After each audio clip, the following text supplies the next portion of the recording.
Back in my YouTube channel biology with Neha ma'am. Friends, आज की video में हम देखेंगे स्ट्रक्चर ऑफ बैक्टीरियल सेल, यानी बैक्टीरिया की संरचना देखेंगे। तो पहले ही वीडियो में हमने देखा था कि बैक्टीरिया क्या है, यूनिसेलुलर है, और यूनिसेलुलर के साथ साथ बैक्टीरिया क्या है, ऐसी सेल है प्रोकैरियोटिक। तो सेल जो होती है दो प्रकार की होती है, प्रोकैरियोटिक और यूकैरियोटिक। तो प्रोकैरियोटिक और यूकैरियोटिक में अंतर क्या होता है कि जो यूकैरियोटिक सेल होती हैं उनमें क्या होता है, वेल डेवलप्ड न्यूक्लियस होता है, यानी कि न्यूक्लियर मेम्ब्रेन होता है, और न्यूक्लियर मेम्ब्रेन के अंदर जो होता है जेनेटिक मटेरियल या क्रोमोसोम जिसको हम कहते हैं वो पाया जाता है। लेकिन जो प्रोकैरियोटिक सेल्स होती हैं उनके अंदर क्या होता है, न्यूक्लियस नहीं पाया जाता। तो जेनेटिक मटेरियल यानी कि डीएनए जो होता है वो कोशिका द्रव में ही पड़ा रहता है।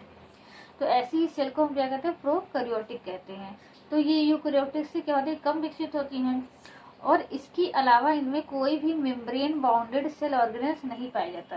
यानी कहने का मतलब है ऐसे सेल ऑर्गेनेल जिनके बाहर क्या होती हैं, कोशिका मेम्ब्रेन होती है, कोशिका झिल्ली होती है। जैसे कि हम माइटोकॉन्ड्रिया देखते हैं, हरित लवक देखते हैं, तो सबके बाहर क्या होती है, मेम्ब्रेन होती है, आउटर मेम्ब्रेन, इनर मेम्ब्रेन। तो ऐसी कोई भी कोशिकाएं जिसके बाहर क्या होती है, मेम्ब्रेन्स पाई जाती हैं, वो प्रोकैरियोटिक सेल में नहीं पाई जाती। तो हम जानते हैं कि प्रोकैरियोटिक सेल में केवल एक ही सेल ऑर्गेनेल्स पाया जाता है, और वो भी कौन है, राइबोसोम है। तो राइबोसोम ही जो है इकलौता ऐसा ऑर्गेनेल है जिसके बाहर क्या होती है, कोशिका मेम्ब्रेन नहीं पाई जाती। तो राइबोसोम ही क्या होता है, प्रोकैरियोटिक सेल में पाया जाता है। तो इसीलिए हम कहते हैं कि प्रोकैरियोटिक ऐसे सेल्स होती हैं जिनमें न्यूक्लियस एब्सेंट होता है और कोई भी मेम्ब्रेन बाउंडेड सेल ऑर्गेनेल्स नहीं पाया जाता। ठीक, तो राइबोसोम पाया जाता है, और राइबोसोम क्या है, मेम्ब्रेन बाउंडेड नहीं है, यानी इसके बाहर क्या होती है, कोशिका झिल्ली नहीं होती है। तो आइए अब हम आगे बढ़ते हैं। तो बैक्टीरिया की संरचना देखते हैं कि आपको समझ में आ गया होगा कि प्रोकैरियोटिक का मतलब क्या होता है। तो जैसे ये देख सकते हैं कि इसके बाहर क्या है, जेनेटिक मटेरियल तो है। अगर हम एनिमल सेल के देखें या प्लांट सेल के देखें, तो प्लांट सेल में के जो डीएनए होता है, डीएनए के बाहर ही क्या होता है, डीएनए जो होता है उसके बाहर ही क्या होता है, न्यूक्लियस मेम्ब्रेन होता है। तो ये पूरी संरचना को हम क्या कह देते हैं, न्यूक्लियस कह देते हैं। तो क्या होता है, इसके चारों ओर न्यूक्लियोप्लाज्म होता है, बीच में क्या होता है, न्यूक्लियोलस होता है, और बाहर क्या होती है, न्यूक्लियर मेम्ब्रेन होती है। इसी संरचना को ही हम क्या कहते हैं, न्यूक्लियस कहते हैं। तो यहाँ क्या है, अब यहाँ क्या है कि डीएनए जो है वो न्यूक्लियस मेम्ब्रेन में है, न्यूक्लियस के अंदर है, और उसके चारों तरफ क्या है, न्यूक्लियोप्लाज्म है, यानी कि केंद्रक द्रव्य। लेकिन यहाँ डीएनए के चारों तरफ क्या है, कोशिका द्रव्य है। तो यही अंतर होता है कि बैक्टीरिया के डीएनए में और जो एनिमल्स और प्लांट यानी यूकैरियोटिक सेल्स होती है उनके डीएनए में, कि उनका डीएनए जो है वो किस द्रव्य में होता है, उस द्रव्य को हम क्या कहते हैं, केंद्रक द्रव्य में होता है, जो कि इसका डीएनए जो होता है वो कोशिका द्रव्य में होता है। तो केंद्रक द्रव्य और कोशिका द्रव्य में भी अंतर आप समझ लीजिए क्या होता है, कि जैसे कि अगर ये कोई सेल है तो सेल के बीच में क्या होगा, न्यूक्लियस होगा, और न्यूक्लियस के अंदर यानी केंद्रक के अंदर जो द्रव्य होगा उसको हम क्या कहेंगे, केंद्रक द्रव्य कहेंगे। इसको हम कहेंगे केंद्रक द्रव्य। और यहाँ पर जो द्रव्य भरा है उसको हम क्या कहेंगे, कोशिका द्रव्य, कोशिका द्रव्य कहेंगे। ठीक, तो केंद्रक द्रव्य और कोशिका द्रव्य अगर हम इन दोनों को ही मिला दें, हम केंद्रक द्रव्य और कोशिका द्रव्य इन दोनों को ही मिला दें, तब हमारा क्या बन जाएगा, जीव द्रव्य बन जाएगा, जीव द्रव्य। इसकी हिंदी होती है साइटोप्लाज्म, सॉरी इंग्लिश होती है, और इसका होता है न्यूक्लियोप्लाज्म, इसका होता है प्रोटोप्लाज्म।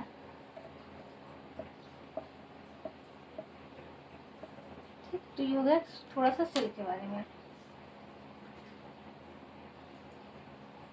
तो ये हुआ बैक्टीरिया के न्यूक्लियस के बारे में। तो बैक्टीरिया में न्यूक्लियस नहीं होता, इसलिए बैक्टीरिया का जो जेनेटिक मटेरियल होता है या जो डीएनए होता है, जो क्रोमोसोम होता है, तो अगर इसके अलावा देखें जो प्रोकैरियोटिक यूकैरियोटिक सेल्स होती हैं उनमें जब डीएनए क्या होता है, डीएनए जुड़ जाता है किससे, हिस्टोन प्रोटीन से, histone plus non histone protein, plus non histone protein से, तब क्या बनता है, क्रोमोसोम बनता है। ठीक, तो यहाँ जो बैक्टीरिया का क्रोमोसोम होता है वो किसका बना होता है, केवल और केवल डीएनए का, उसके साथ हिस्टोन और नॉन हिस्टोन प्रोटीन नहीं जुड़ी होती हैं। तो ये 3 अंतर आप लिख सकते हैं कि प्रोकैरियोटिक और यूकैरियोटिक सेल में क्या अंतर होता है। तो इसी चीज को हम डीएनए भी कहते हैं, इसी को हम क्रोमोसोम भी कहते हैं, इसी को ही बैक्टीरिया का क्या कहते हैं, जेनेटिक मटेरियल कहते हैं, क्योंकि यही क्या करता है, कैरेक्टर को एक पीढ़ी से दूसरी पीढ़ी में ट्रांसफर करता है। तो आइए हम एक एक करके पूरी स्ट्रक्चर को देखते हैं। तो बैक्टीरिया से प्लांट सेल और एनिमल सेल में तो आउटर कवरिंग नहीं होती, सेल वॉल नहीं होता, केवल प्लांट सेल में क्या होता है, सेल वॉल पाए जाते हैं। तो बैक्टीरिया में भी क्या होती है, सेल वॉल पाई जाती है। प्लांट की सबसे बाहरी जो प्रोटेक्टिव लेयर होती है वो सेल वॉल होती है। लेकिन अगर हम बैक्टीरिया का देखें तो बैक्टीरिया में कि सेल वॉल के बाहर भी एक प्रोटेक्टिव लेयर पाई जाती है, जिसको स्लाइम लेयर या कैप्सूल कहते हैं। तो कब हम इसको स्लाइम लेयर और कब कैप्सूल कहेंगे, यानी कि ज्यादातर बैक्टीरिया में क्या पाई जाती है, एक सेल वॉल के बाहर भी एक प्रोटेक्टिव कवरिंग पाई जाती है, जिसको या तो हम स्लाइम लेयर कहते हैं या तो कैप्सूल कहते हैं। तो स्लाइम लेयर और कैप्सूल में क्या अंतर है कि जो स्लाइम लेयर होती है वो बनी होती है केवल पॉलीसेकेराइड की, और जो कैप्सूल बना होता है वो कैप्सूल जो होता है वो बना होता है पॉलीसेकेराइड प्लस पॉलीपेप्टाइड का, पॉलीसेकेराइड प्लस पॉलीपेप्टाइड। ठीक, तो जो सेल वॉल के बाहर की कवरिंग अगर केवल पॉलीसेकेराइड की बनी हुई है उसको हम क्या कहेंगे, स्लाइम लेयर की कहेंगे। जब उसमें पॉलीसेकेराइड और पॉलीपेप्टाइड दोनों है तब उसको क्या कहेंगे, कैप्सूल है। तो जब इसमें दोनों होते हैं ये थोड़ा सा क्या होता है, मोर रिजिड होता है, यानी थोड़ा सा टफ होता है। किसकी तुलना में, स्लाइम लेयर की तुलना में मोर रिजिड होता है। तो इस कवरिंग के होने से फायदा क्या होता है, इस कवरिंग के होने से फायदा ये होती है कि बैक्टीरिया जो है वो डेसिकेशन से बच जाती है और एंटीबायोटिक से बच जाती है। डेसिकेशन का मतलब होता है सूखा, प्लस एंटीबायोटिक से, यानी बैक्टीरिया पर एंटीबायोटिक्स का कोई असर नहीं होता, जिनके बाहर क्या होती है, स्लाइम लेयर होती है। इसके साथ साथ कैप्सूल का भी यही काम होता है, बैक्टीरिया को डेसिकेशन से बचाना, एंटीबायोटिक से बचाना। इसके अलावा जिस बैक्टीरिया में क्या होती है, कैप्सूल होता है, वो फैगोसाइटोसिस से भी बच जाती है। फैगोसाइटोसिस, अभी फैगोसाइटोसिस क्या होता है, तो जब बैक्टीरिया या वायरस हमारे सेल के अंदर जाती है, यानी हमारे सेल के अंदर या हमारे शरीर के अंदर जाती हैं, तो हमारे शरीर में कुछ कोशिका होती हैं जैसे कि न्यूट्रोफिल्स, वो क्या करती है, बाहर से आने वाली कोशिका को इनगल्फ कर जाती है, यानी निकल जाती हैं। इसी को कहा जाता है फैगोसाइटोसिस। तो वे बैक्टीरिया जिनके ऊपर कैप्सूल पाया जाता है वो फैगोसाइटोसिस से बच जाती हैं, यानी उनका भक्षण नहीं हो पाता है। प्लाज्मा मेम्ब्रेन, जैसी एनिमल की प्लाज्मा मेम्ब्रेन होती है, जैसे प्लांट की प्लाज्मा मेम्ब्रेन होती है, वैसे ही बैक्टीरिया की प्लाज्मा मेम्ब्रेन होती है, इसमें कोई अंतर नहीं होता। फिर अगर हम बात करें राइबोसोम की, तो राइबोसोम अगर प्लांट और एनिमल में देखें तो 80S प्रकार का होता है, लेकिन यहाँ प्रोकैरियोटिक में कैसा होता है, 70S टाइप का होता है। न्यूक्लियोइड या जीनोफोर क्या, और हाँ राइबोसोम में हम देखें, अगर हम यूकैरियोटिक सेल का देखेंगे तो यूकैरियोटिक सेल में राइबोसोम कहाँ होता है, एक ऑर्गेनेल होता है, आप अच्छे से जानते होंगे, इंडोप्लाज्मिक रेटिकुलम। तो राइबोसोम इंडोप्लाज्मिक रेटिकुलम में पाया जाता है, लेकिन यहाँ राइबोसोम क्या होते हैं, फ्री होते हैं साइटोप्लाज्म में। इसके अलावा कुछ राइबोसोम mRNA से जुड़ करके क्या बनाते हैं, पॉलीराइबोसोम बनाती है। तो ये क्वेश्चन पीजीटी में आया था कि पॉलीराइबोसोम में क्या क्या होता है, तो पॉलीराइबोसोम में क्या होता है, mRNA होता है, mRNA। ठीक, आपको ऑप्शन बदल कर भी दे सकता है, tRNA, rRNA। तो जो पॉलीराइबोसोम होता है उसमें mRNA होता है प्लस क्या होता है, राइबोसोम होता है। ठीक, तो प्रोकैरियोटिक सेल में कुछ राइबोसोम क्या होते हैं, फ्री होते हैं साइटोप्लाज्म में, कुछ राइबोसोम क्या होते हैं, mRNA से जुड़े होते हैं। तो जब ये mRNA से जुड़ जाते हैं, पाँच छह राइबोसोम जो है, जब 5-6 राइबोसोम mRNA से जुड़ जाते हैं तब उसी को हम क्या कहते हैं, पॉलीराइबोसोम कहते हैं। तो यहाँ संख्या मैटर नहीं करती, मैटर क्या करता है कि जब राइबोसोम और RNA आपस में क्या करते हैं, ग्रुप बना करके रहते हैं या एक साथ जुड़े हुए रहते हैं, तब उसी को हम क्या कहते हैं, पॉलीराइबोसोम कहते हैं। तो ये आपस में जुड़ते क्यों है, ये आपस में जुड़ते हैं प्रोटीन सिंथेसिस के लिए, क्योंकि जब mRNA और राइबोसोम मिलते हैं तभी जाकर प्रोटीन का संश्लेषण होता है। ठीक, जब प्रोटीन का संश्लेषण पढ़ेंगे तो उसमें समझेंगे कि mRNA और राइबोसोम से कैसे प्रोटीन का निर्माण होता है। तो आइए हम देखते हैं न्यूक्लियोइड या जीनोफोर के बारे में। तो बैक्टीरिया में क्या होता है, न्यूक्लियस नहीं पाया जाता, जेनेटिक मटेरियल या डीएनए जो कहे वो साइटोप्लाज्म में फैला होता है। तो ये वह एरिया जहाँ न्यूक्लियस होता है, उसी को ही हम क्या, जहाँ जेनेटिक मटेरियल डीएनए होता है उसी को ही हम क्या कहते हैं, न्यूक्लियोइड कहते हैं या जीनोफोर कहते हैं। यानी सिंपली कहें, जो बैक्टीरिया का जेनेटिक मटेरियल होता है उसी को हम क्या कहते हैं, जीनोफोर कहते हैं, या उसी को हम न्यूक्लियोइड कहते हैं। तो न्यूक्लियोइड क्या होता है, बैक्टीरिया का जेनेटिक मटेरियल यानी डीएनए, यानी बैक्टीरिया के डीएनए को हम क्या कहते हैं, न्यूक्लियोइड कहते हैं या जीनोफोर कहते हैं। ठीक, और ये कहाँ होता है, साइटोप्लाज्म में पाया जाता है। और इसको हम क्या, इस एरिया को भी हम क्या, साथ साथ इसको अनडेवलप्ड न्यूक्लियस भी कहते हैं। अनडेवलप्ड न्यूक्लियस, अनडेवलप्ड न्यूक्लियस भी कहते हैं। क्यों कहते हैं इस एरिया को, क्योंकि बैक्टीरिया में क्या है कि जेनेटिक मटेरियल तो है, उसके चारों तरफ क्या होती है, न्यूक्लियर मेम्ब्रेन यानी क्या कहते हैं, केंद्रक झिल्ली नहीं होती। अगर इसके चारों तरफ ये केंद्रक झिल्ली होती तो हम क्या कहते हैं कि इसके पास न्यूक्लियस है, लेकिन केंद्रक झिल्ली नहीं है, केवल क्या है, जेनेटिक मटेरियल है। तो इसीलिए हम केंद्रक को कैसे कहते हैं कि ये केंद्रक कैसा, अविकसित केंद्रक है। ठीक, क्रोमैटोफोर क्या होता है, क्रोमैटोफोर क्या होता है, तो जो बैक्टीरिया होती है उनमें क्या होती है, कुछ बैक्टीरिया ऐसी होती हैं जो स्वपोषी होती हैं। यदि हम प्लांट को जानते हैं कि प्लांट स्वपोषी होते हैं, उसी तरह कुछ बैक्टीरिया भी होती हैं जो स्वपोषी होती हैं। लेकिन अगर हम प्लांट के केस में देखें तो प्लांट के केस में क्या होता है, क्लोरोप्लास्ट पाया जाता है। प्लांट के केस में क्लोरोप्लास्ट पाया जाता है, फिर उस क्लोरोप्लास्ट के अंदर क्लोरोफिल पाया जाता है, जिसकी वजह से प्लांट क्या होते हैं, अपना भोजन बना लेते हैं। प्लांट के अंदर क्या होता है, क्लोरोप्लास्ट होता है, जिसके अंदर क्या पाया जाता है, क्लोरोफिल पाया जाता है। तो उसकी सहायता से क्या करते हैं, प्लांट अपना भोजन बना लेते हैं। लेकिन बैक्टीरिया में क्या है, क्लोरोफिल तो पाया जाता है, लेकिन बैक्टीरिया में क्लोरोप्लास्ट नहीं पाया जाता है। तो जो बैक्टीरिया का क्लोरोफिल है वो साइटोप्लाज्म में पाया जाता है। तो जब ये साइटोप्लाज्म में पाया जाता है क्लोरोफिल, तो इसी को ही हम क्या कहते हैं, क्रोमैटोफोर कहते हैं। यानी वह रीजन जहाँ बैक्टीरिया का क्लोरोफिल पाया जाता है उस रीजन को ही हम क्या कहते हैं, क्रोमैटोफोर कहते हैं। साइटोप्लाज्म क्या होता है, कोशिका द्रव्य, जो अभी मैंने समझाया। मीसोसोम क्या होता है कि बैक्टीरिया की जो मेम्ब्रेन होती है, जैसे कि बैक्टीरिया में क्या है, माइटोकॉन्ड्रिया तो है नहीं, लेकिन क्या है, कोई भी जीवित है एनिमल तो उसके लिए रिस्पायरेशन जरूरी है। तो रिस्पायरेशन के लिए प्लाज्मा मेम्ब्रेन क्या होती है, अंदर की तरफ इनफोल्ड हो जाती है, और इस इनफोल्डिंग के ऊपर ही कुछ एंजाइम्स पाए जाते हैं जो रिस्पायरेशन में सहायता करते हैं। इसलिए हम कहते हैं कि मीसोसोम जो है वो बैक्टीरिया क्या है, रिस्पायरेटरी ऑर्गन है, रिस्पायरेटरी ऑर्गन है। कौन है, और ये किसकी समतुल्य है, ये माइटोकॉन्ड्रिया के समतुल्य है, माइटोकॉन्ड्रिया।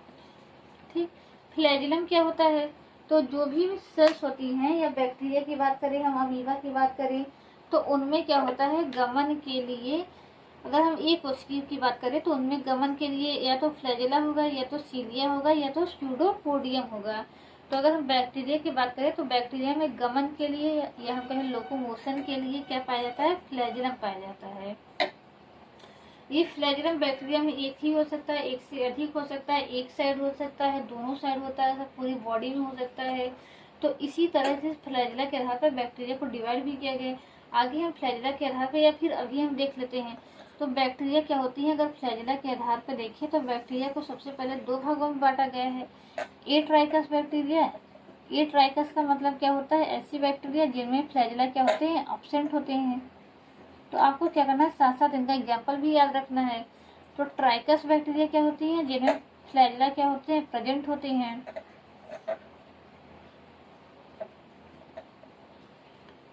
ट्राइकस में क्या होती है, प्रेजेंट होती हैं। और ट्राइकस भी क्या होते हैं, कई प्रकार के होते हैं। मोनोट्राइकस, जिनमें क्या हो, केवल एक फ्लैजिला पाया जाए। ठीक,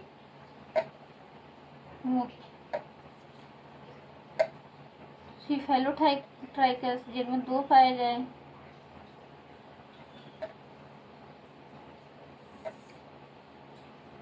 सॉरी, सिफेलोट्राइकस नहीं, amphitrichous.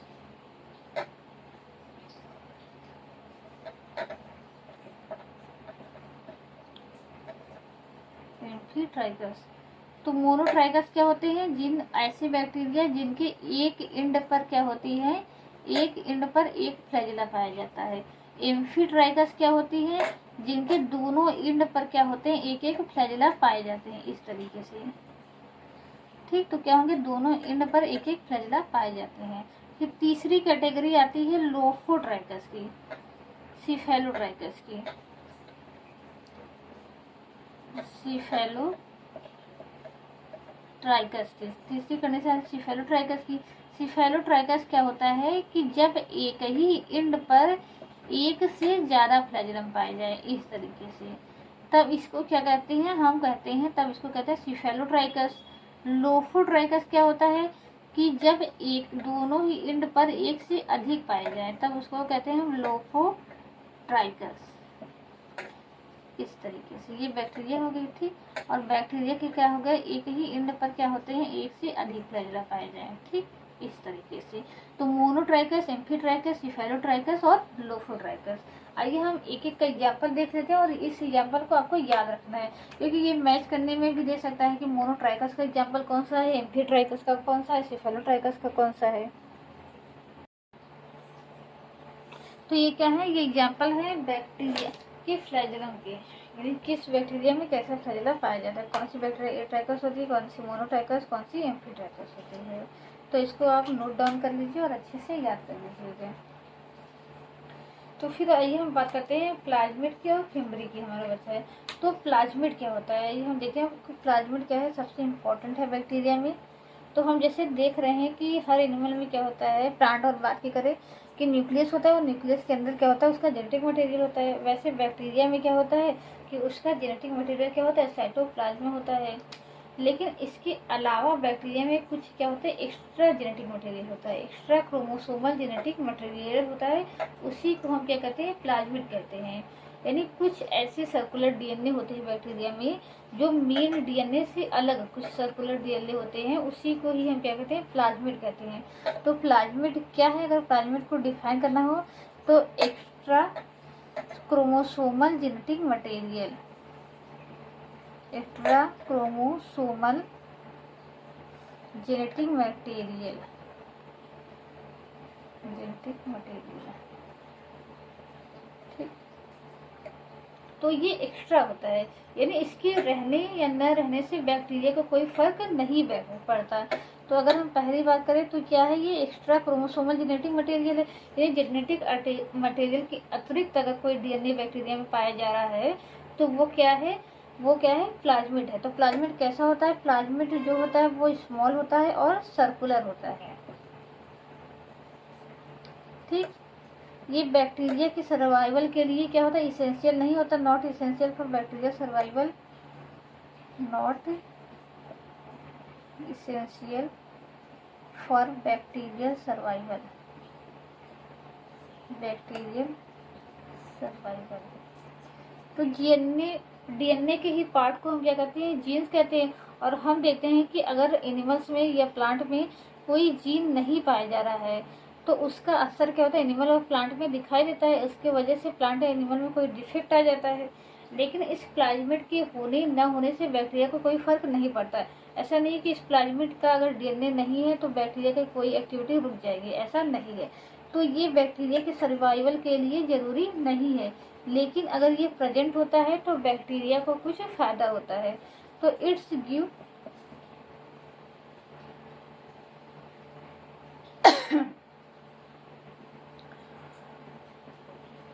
but it gives some advantage, additional advantage।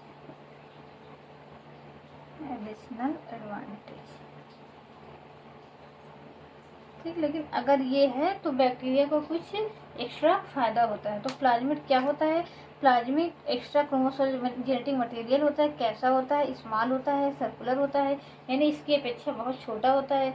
Non essential होता है फॉर बैक्टीरिया सर्वाइवल के लिए।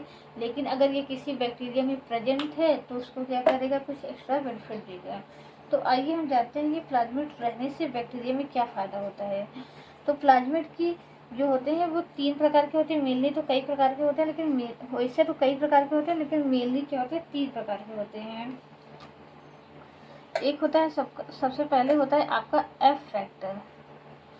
एफ फैक्टर को हम जानते हैं फर्टिलिटी फैक्टर के नाम से, फर्टिलिटी फैक्टर। तो कुछ एफ फैक्टर क्या होते हैं, इनको हम क्या कहते हैं, फर्टिलिटी फैक्टर कहते हैं। ये किस काम में आते हैं, ये बैक्टीरियल रिकॉम्बिनेशन में यूज होते हैं, रिकॉम्बिनेशन में। ठीक, तो कुछ ऐसे बैक्टीरिया होते हैं जिनमें एफ फैक्टर पाया जाता है तो उसको एफ पॉजिटिव कहते हैं, और जिनमें नहीं पाया जाता उसमें क्या कहते हैं, उन बैक्टीरिया को क्या कहते हैं, एफ निगेटिव कहते हैं। तो एफ पॉजिटिव वाला जो है वो अपनी जो प्लाज्मिड है उसका रेप्लिकेशन करता है, यानी 1 से 2 बनाता है, और फिर जो होता है एक अपना क्या भेज देता है इसमें एफ निगेटिव वाले में। तो इस तरीके से हम देख रहे हैं इसका जेनेटिक मटेरियल जो है वो इसकी जेनेटिक मटेरियल में शामिल हो जाता है, तो इसी को कहा जाता है रिकॉम्बिनेशन। फिर इसके बाद ये एफ निगेटिव जो है ये भी क्या हो जाएगा, एफ पॉजिटिव हो जाएगा। तो इसी को कॉन्जुगेशन में हम डिटेल से पढ़ेंगे। अभी आप इतना जानिए कि एफ फैक्टर को क्या कहते हैं, फर्टिलिटी फैक्टर कहते हैं।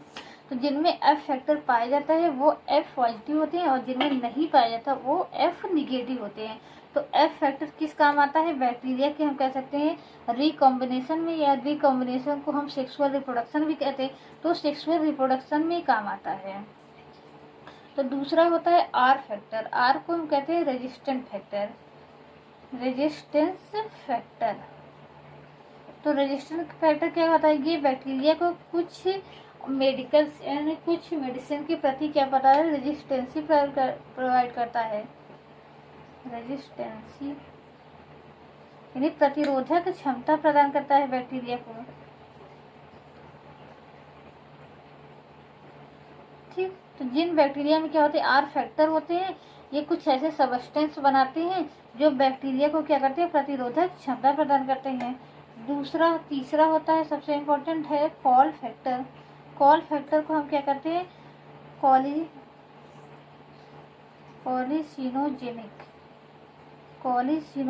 फैक्टर कहते हैं। कॉलिसिनोजेनिक फैक्टर का काम क्या होता है कि कॉलिसिनोजेनिक फैक्टर क्या होता है, उन बैक्टीरिया में पाया जाता है जो एंटीबॉडी बनाते हैं। ठीक, तो हम जानते हैं एंटीबॉडी क्या होती है, जो एंटीजन के एजेंट्स काम करती है।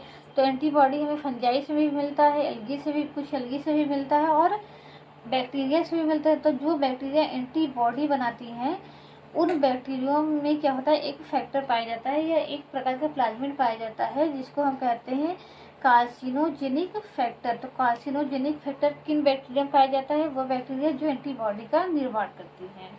तो अगर हम बात करें पिलाई या फिम्बरी की क्या होती हैं, तो पिलाई या फिम्बरी भी क्या होती है, फ्लैजिला की तरह अपेंडेजेज होती हैं जो प्लाज्मा मेम्ब्रेन से या सेल वॉल से हम कहें तो, या तो प्लाज्मा मेम्ब्रेन से क्या होती है, बाहर निकली होती हैं। ये क्या होती है, पिलाई फिम्बरी यानी फ्लैजिला की तुलना में क्या होती है, बहुत छोटी होती हैं, लेकिन ये बैक्टीरिया के लोकोमोशन के लिए नहीं होती। तो इनका काम क्या होता है कि ये बैक्टीरिया में जो एफ फैक्टर पाया जाता है इसको एक बैक्टीरिया से दूसरे बैक्टीरिया में ले जाने में सहायता करते हैं। कैसे सहायता करती हैं, तो ये क्या करती हैं, ये पिलाई जो होती है वो जुड़ करके, ये पिलाई तो पहले बैक्टीरिया को जुड़ने में मदद करती हैं। जैसे दो बैक्टीरिया आपस में जुड़ती कैसे, इस पिलाई की मदद से। ये पिलाई के द्वारा क्या होती है, बैक्टीरिया एक दूसरे से जुड़ जाती हैं। ठीक, यानी पिलाई का काम क्या होता है, एडहेसिवनेस मतलब होता है चिपकना या चिपकाने में सहायता करती हैं। लेकिन कुछ प्लाज्मिड इसके अलावा ऐसे होते हैं, कुछ पिलाई ऐसे होते हैं जो क्या कर लेते हैं, एक ट्यूब बना लेते हैं। जैसे इसका पिलाई और इसका पिलाई आपस में क्या करेंगे, जुड़ जाएंगे, और जुड़ने के बाद इनके बीच की मेम्ब्रेन क्या हो जाएगी, नष्ट हो जाएगी। तो इस तरीके से क्या बन जाएगा, एक ट्यूब बन जाएगा, और इस ट्यूब के द्वारा इसका प्लाज्मिड जो है वो इसके अंदर आ जाएगा। इसी को हम बड़े में बनाकर देखते हैं, जैसे कि इस तरीके से यहाँ पर क्या होगा कि एक ट्यूब बन जाएगी इस तरीके से। तो अब इसका प्लाज्मिड जो है इसके द्वारा क्या हो जाएगा, इसके अंदर आ जाएगा। तो यह वन पिलाई इस तरीके से कैसे, दो पिलाई हो गई।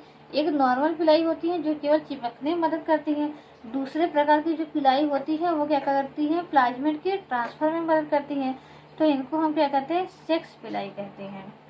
और जनरली हम देखा जाए तो बैक्टीरिया में 5 से 6 क्या होती है, सेक्स पिलाई होती है, बाकी सभी क्या होती है, नॉर्मल पिलाई होती है जो केवल बैक्टीरिया को चिपकने में मदद करती हैं। तो ये कंप्लीट स्ट्रक्चर है बैक्टीरियल सेल का। तो हमने बैक्टीरिया सेल में एक एक करके हर एक ऑर्गन के बारे में जान लिया है कि न्यूक्लियाइड क्या होता है, क्रोमेटोफोर क्या होता है, स्लाइम लेयर क्या होते हैं। तो आइए हम अब आगे देख लेते हैं कि ग्राम पॉजिटिव और ग्राम नेगेटिव बैक्टीरिया क्या होती हैं। तो आइए हम देख लेते हैं कि gram positive and gram negative bacteria क्या होती है। तो एक वैज्ञानिक थे क्रिश्चियन ग्राम, उन्होंने क्या किया कि कुछ बैक्टीरिया को उन्होंने स्लाइड पे लिया, फिर उस बैक्टीरिया को उन्होंने क्रिस्टल वायलेट, एक स्टेन होता है, स्टेन मतलब क्या होते हैं, ऐसे पदार्थ जो किसी चीज को कलर करने के काम आते हैं, जैसे आपने प्रैक्टिकल में किया होगा स्टेनिंग। तो इन्होंने क्या किया, बैक्टीरिया को स्टेन किया, किससे स्टेन किया, क्रिस्टल वायलेट से। तो इससे क्या हुआ कि सभी बैक्टीरिया कैसी हो गई, पर्पल कलर की हो गई।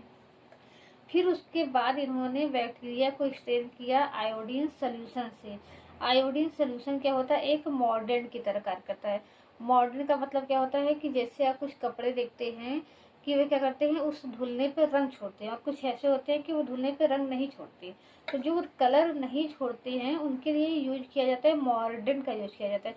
मॉर्डेंट क्या होता है कि कलर को फिक्स कर देता है। अगर कपड़े हैं तो कपड़े के जो फाइबर्स होते हैं उसके अंदर तक फिक्स कर देता है। अगर ऑर्गेनिज्म में यूज कर रहे हैं तो ऑर्गेनिज्म में भी कलर को यूज कर फिक्स कर देता है। तो जब कलर को फिक्स कर देता है तो क्या होते हैं कि सभी बैक्टीरिया क्या हो जाते हैं, डार्क पर्पल कलर के हो जाते हैं, क्योंकि अब क्या हुआ, कलर उनके एकदम अंदर तक जाकर के फिक्स हो गया। फिर उन्होंने क्या किया, बैक्टीरिया को डीकलराइज किया। डीकलराइज करने का मतलब क्या है कि उन्होंने बैक्टीरिया को अल्कोहल से धोया, और धुलने के बाद देखा कि कुछ बैक्टीरिया ऐसे थे जिनका स्टेनिंग क्या हो गया, लूज हो गया, यानी उन्होंने अपने स्टेनिंग को खो दिया और वे पहले से ऐसे फिर से पहले जैसे हो गए। लेकिन जो बैक्टीरिया क्या हुए, पर्पल कलर के ही रहे। ठीक, कुछ बैक्टीरिया क्या हो गए, कलरलेस हो गए, यानी पर्पल कलर का जो स्टेन था वो गायब हो गया। ठीक, तो जो पर्पल ही रहे उसको ही उन्होंने कहा कि gram positive bacteria, gram positive bacteria. और जिनका कलर धुल गया उनको उन्होंने क्या कहा, ग्राम निगेटिव बैक्टीरिया। यानी पर्पल ग्राम पॉजिटिव बैक्टीरिया क्या है, वे अपने कलर को रिटेन कर रही रहती हैं, और जबकि ग्राम निगेटिव बैक्टीरिया क्या रहती है, वो कलर को लूज कर देती है, वो कलर को रोके नहीं रख पाती। और ग्राम पॉजिटिव पॉजिटिव वो जो अपने कलर को रोके रह पाती हैं। तो ग्राम निगेटिव बैक्टीरिया जो कलर को लूज कर देती हैं उन्हें क्या कहते हैं, ग्राम निगेटिव बैक्टीरिया कहते हैं। फिर उसके बाद इन्होंने नेक्स्ट स्टेप क्या किया कि इन्होंने फिर से इसको किससे स्टेन किया, सैफरनिन से। सैफरनिन भी क्या है कि स्टेनिंग में यूज होने वाला पदार्थ है, सैफरनिन से। तो उससे हुआ क्या कि जो बैक्टीरिया डीकलराइज हो गई थी, सैफरनिन क्या होता है, एक रेड कलर का स्टेन होता है, तो ये क्या हो गई, रेड कलर की हो गई। और बाकी की जो बैक्टीरिया थी जो पहले से डार्क पर्पल थी वो पर्पल ही रह गई, क्योंकि जो पहले से डार्क पर्पल है, पर्पल पे हम जानते हैं कि रेड कलर नहीं चढ़ेगा। तो ये क्या हो गई, रेड कलर की हो गई। कौन बैक्टीरिया, ग्राम निगेटिव बैक्टीरिया। और जो ग्राम पॉजिटिव बैक्टीरिया थी वो क्या थी, पर्पल थी, तो वो पर्पल ही रह गई। तो इस पूरे मेथड को ही क्या कहते हैं, हम ग्राम स्टेनिंग कहते हैं। और इसको खोजा किसने था, इसको ग्राम स्टेन ने खोजा था। तो ये सब खोजा क्यों, उन्होंने किया क्यों, इसके करने का फायदा क्या होता है, या फिर हम पहले ये देखें कि ऐसा होता क्यों है। क्योंकि कुछ बैक्टीरिया क्या होती है, कलर उनका धुल जाता है और कुछ बैक्टीरिया का कलर नहीं धुलता है।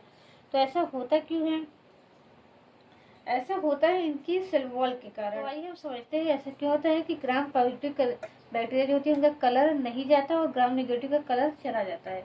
तो अगर हम बात करें ग्राम पॉजिटिव बैक्टीरिया की, तो जो ग्राम पॉजिटिव बैक्टीरिया होती है उसके बाहर क्या होता है, सेल वॉल होता है। तो जो उसका सेल वॉल होता है वो क्या होता है, मोटा होता है, in comparison to gram negative bacteria के। ठीक, उसके नीचे क्या होगा, ये प्लाज्मा मेम्ब्रेन होगा। और इनकी सेल वॉल में क्या होता है, पेप्टाइडोग्लाइकॉन जो होता है वो ज्यादा मात्रा में पाया जाता है, पेप्टाइडोग्लाइकॉन। और जबकि थोड़ी सी ही मात्रा में क्या पाया जाता है, लिपिड पाया जाता है। और यह पेप्टाइडोग्लाइकॉन क्या होता है, ये रिजिड होता है, इसके कारण जो सेल वॉल होती है वो रिजिड होती है। फिर ये जो स्टेनिंग होता है, जो क्रिस्टल वायलेट स्टेनिंग होता है, इसको ये बाहर जाने नहीं देता, जिसके कारण ये बैक्टीरिया क्या होती है, पर्पल कलर की ही होती है। क्योंकि जब हमने इसको क्रिस्टल वायलेट से कलर किया तो सभी कलर के क्या हो गए, पर्पल कलर अंदर आ गया, और बाहर क्या है, पेप्टाइडोग्लाइकान की कवरिंग है, जिसके द्वारा अब ये पर्पल कलर जो है अल्कोहल से धुलने के बाद भी वॉश नहीं होते। लेकिन अगर वहीं हम ग्राम निगेटिव बैक्टीरिया की बात करें तो ग्राम निगेटिव बैक्टीरिया में क्या होती है, सेल वॉल अपेक्षाकृत पतली होती हैं, और इनमें क्या होता है, लिपिड कंटेंट ज़्यादा होता है और पेप्टाइडोग्लाइकान कंटेंट कम होता है। और जब हम अल्कोहल से धुलते हैं तो अल्कोहल से धुलने के बाद क्या होता है, अल्कोहल जो होता है वो अल्कोहल लिपिड जो होता है वो अल्कोहल में डिजोल्व हो जाता है, जिससे इसकी मेम्ब्रेन क्या हो जाती है, लीकी हो जाती है, कहीं कहीं पे ऐसे करके फट जाती हैं। और इससे क्या होता है, जो भी क्रिस्टल वायलेट कंटेंट बैक्टीरिया के अंदर होता है वो बाहर चला जाता है, और बैक्टीरिया क्या हो जाती है, डीकलराइज हो जाती है। यानी बैक्टीरिया का जो सेल बाहर का सेल वॉल है वो क्या हो जाता है, लीकी हो जाता है, यानी यहाँ से क्या हो जाता है, इस तरीके से छेद हो जाते हैं, और इसका लिपिड कंटेंट क्या हो जाता है, पूरी तरीके से गल जाता है, जिसकी वजह से क्रिस्टल वायलेट को सेल वॉल जो होता है वो रोक नहीं पाता, और पूरी क्रिस्टल वायलेट क्या होती है, बाहर निकल जाती है, और बैक्टीरिया क्या हो जाती है, कलर लेस हो जाती है। तो ये कारण होता है ग्राम पॉजिटिव और ग्राम नेगेटिव बैक्टीरिया के बीच, यानी किसके कारण अंतर आता है, अंतर आता है उसकी सेल वॉल के कारण। जो पॉजिटिव होती है उनकी सेल वॉल मोटी होती है, उनमें पेप्टाइडोग्लाइकान ज्यादा होता है और लिपिड कम होता है, जिसकी वजह से क्या होता है, क्रिस्टल वायलेट जो है वो बाहर नहीं जा पाता और बैक्टीरिया पर्पल कलर की रहती हैं। जबकि ग्राम निगेटिव बैक्टीरिया में देखें तो ग्राम निगेटिव बैक्टीरिया की सेल वॉल पतली होती है, उसमें लिपिड ज्यादा होता है, तो जब अल्कोहल से धुलते हैं तो लिपिड घुल करके बाहर निकल जाता है, लिपिड कंटेंट पूरी तरीके से रिमूव हो जाता है। तो अब सेल वॉल क्या हो गई, पतली हो गई और लीकी हो गई। अब क्रिस्टल वायलेट क्या होंगे, जो बैक्टीरिया के अंदर थे, जो सेल वॉल के अंदर थे, वो सब बाहर आ जाएंगे अल्कोहल के साथ। तो इससे बैक्टीरिया क्या हो जाएगी, कलर लेस हो जाएगी। जैसे कि कपड़े हम धुलते हैं, अगर कलर क्या है अच्छे से फिक्स नहीं है तो कलर क्या हो जाते हैं, पूरे धुल जाते हैं, और कपड़ा देखते हैं कि आप कैसा हो जाता है, डल हो जाता है। तो यही बैक्टीरिया के साथ भी होता है। तो आइए हम एक तरह से देख लेते हैं कि ग्राम पॉजिटिव और ग्राम निगेटिव बैक्टीरिया में क्या अंतर होता है। ठीक, अगर हम बात करें ग्राम पॉजिटिव बैक्टीरिया और ग्राम निगेटिव बैक्टीरिया की, ठीक, कि दोनों में क्या अंतर होता है। तो जैसा अभी हमने देखा कि इसकी सेल वॉल क्या होती है, थिक होती है, ठीक, in comparison to gram negative, ठीक, इसकी कंपेरेटिवली क्या होती है, थिन होती है। इसमें क्या होता है, पेप्टाइडोग्लाइकान ज्यादा होता है और इसमें कम होता है।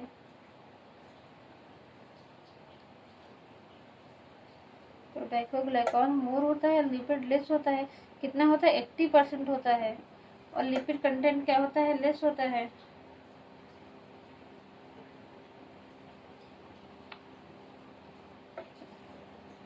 लेकिन अगर वही हम इनमें देखें तो इसमें पेप्टाइडोग्लाइकान कितना होता है, 20% होता है, और लिपिड कंटेंट क्या होता है, मैक्सिमम होता है। लिपिड, प्रोटीन, कार्बोहाइड्रेट, ये क्या होता है, ज्यादा होते हैं इनमें।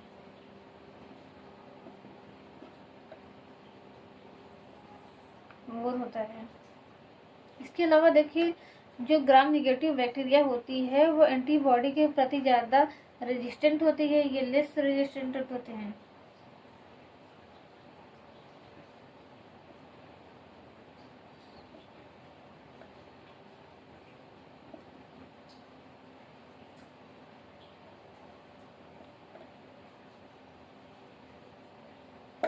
और ये क्या होते हैं, मोर रेजिस्टेंट होते हैं।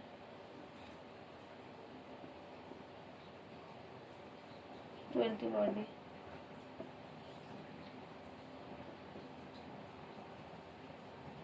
तो ये अंतर होता है ग्राम पॉजिटिव और ग्राम निगेटिव बैक्टीरिया में।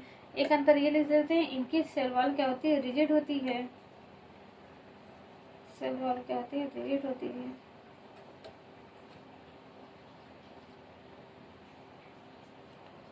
इनकी क्या होती है, सेल वॉल रिजिड मोर, इनकी क्या होती है, रिजिड लेस। सॉरी,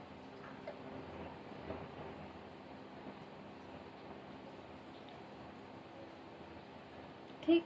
तो ये अंतर होता है ग्राम पॉजिटिव और ग्राम निगेटिव बैक्टीरिया के बीच में। तो आई होप फ्रेंड आपको अच्छे समझ में आया होगा बैक्टीरिया का स्ट्रक्चर और gram positive gram negative bacteria क्या होती हैं।